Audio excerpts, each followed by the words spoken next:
Fort Harcourt is Today 90. Explanation given by the military was not enough to say that he saved up to buy those houses or to buy. Man, let me just quickly get your thoughts here so that we throw that in. Understand that restructuring is what Nigeria needs. Today's Quest from 6 a.m. to 11 a.m.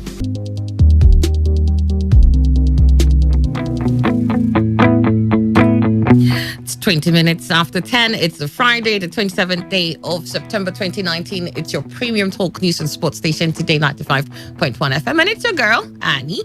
And I'm welcoming you to another round of today's Quest Friday edition, where the newspaper review comes up, well, within this time. I've got Emmanuel Ndukwe here with me. Emmanuel, good morning. Good morning, Annie. Good morning, Nigeria. Have here 300 children at Lagos Assembly.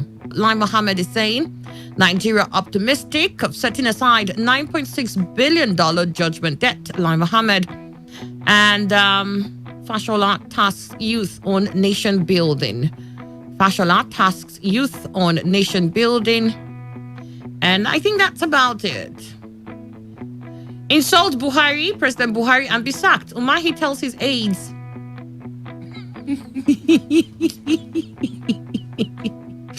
Oh my God.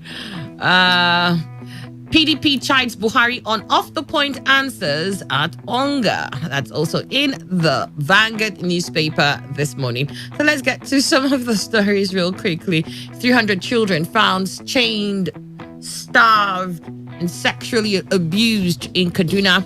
It says here that the police in Kaduna in central Nigeria have uncovered a bungalow harboring no fewer than 300 children chained on legs and starving.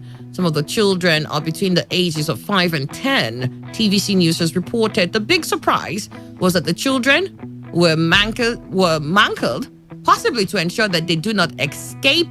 Police and soldiers outside the nondescript house in Kaduna where the children were found. Police officials spoke with one of the men running the House of Horror. According to the report, the people manning the House of Horror claim it's an Islamic rehabilitation center. The detained children said they were forced to fast and that they were being sexually abused. The police suspected that the children may be undergoing some form of indoctrination. All the children have been moved. This is what the report is saying. All right, Emmanuel, you have that story there. 300 children found to be chained, and some of the kids said they were sexually abused. I read in another story somewhere, one of the people who were released, a grown man who says he's got family. He doesn't know where his family is at the moment, and he's not Nigerian. I think he's from Burkina Faso. He said he was supposed to go to a university in South Africa, and he's surprised he ended up where he ended up. He says his family must have deceived him. Well, the operators of the house says it's some sort of rehabilitation Islamic center. Well, the man did say all they do all day was recite the Quran, and that they were fed only at 10 a.m. and 10 p.m. and that he has seen some of the younger children being sexually abused.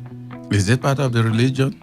That the rehabilitation, does it include sexual abuse and all that? And of course, chaining them. Well, of course, the operators of the house said, well, the ones who were chained were the ones who tried to escape. So they had to chain them. Well, you see, I think... But rehabilitation from what now, though? And that's what I'm saying. Maybe from their non-religious sect to their own religious sect. Because I don't understand that. What kind of religion enforces somebody to become an adherent? Even God himself does not make you come with compulsion. You must worship me. No. He said, if you like, you worship me. If you don't. But in the end, I think the end will then justify the means. So what is happening that place, if it's truly as identified... Elections who earns their wealth through hard work will build estates and leave them unoccupied. They always do their due diligence to be sure that the estates will attract paying occupants. Many of them are owned by corrupt politicians and top-level bureaucrats. You find that story in the Vanguard newspaper.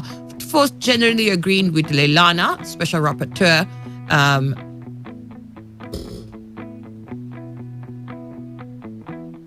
United Nations Special Rapporteur on the rights to adequate housing. She was in Nigeria for a 10-day fact-finding mission. And she says, tax the uncompleted houses and the mansions that are left unoccupied. Tax and tax away and investigate who these owners are, because usually they're just corrupt officials. Those who may have acquired their because number one, for those ready to drop 2.5 million, and for a long period, nobody can afford that. So the house is just there. So if it's unoccupied, then start paying taxes.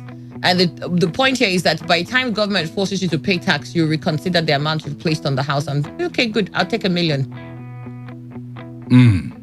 It's sweet and bitter. So long as the acquisition of the house is legal. Yes. Then the owner, perhaps, should, in fact, government should even move to buy it off from them.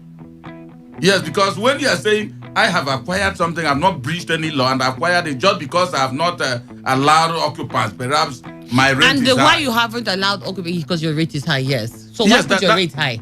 Well, it's a genuine business, and I think that's what I should take, perhaps, to cover up all my own yes, but it can't be one day. No, of course it can't exactly. be. Assembly, the People's Democratic his predecessor, the PDP locations, investment, and crude oil. This we said. Well, caption: PDP condemns protest against Ambode at Lagos Assembly.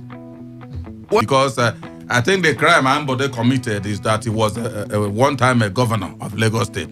Now start with Tinubu that had ruled that place. Now, area that PDP also had maintained leadership from 1999. Let us see. You know, sometimes when I look at these parties, I know that none of them is better. So when the protest, if they all and everybody else, Mohammed noted that the refreshed opportunity of arguing our case and even filing separate suit to argue that the entire judgment be set aside. As we have been saying everywhere we go, we have been compiling arguments that will make our case and position to set us purpose of not just winning in court. It's a dual purpose always.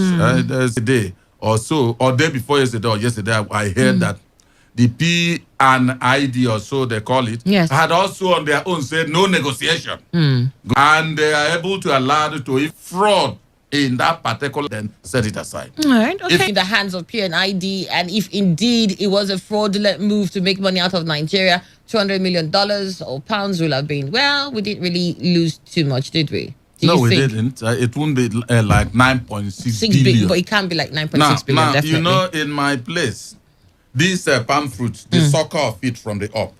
If you climb there, you cut it. Anytime it drops from that distance to the ground, whether there is or there are dry leaves like sucker of palm fruit that has been cut, whether you pay 9.6 or $200 million or whatever, the fact is that certain things must be paid. All right, moving away from that story, Fashola tasks youth on nation building. Minister of Works and Housing, Mr. Babatunde Fashola, on Thursday called on the youth to rise up to the responsibility of nation building. Ikoyi Club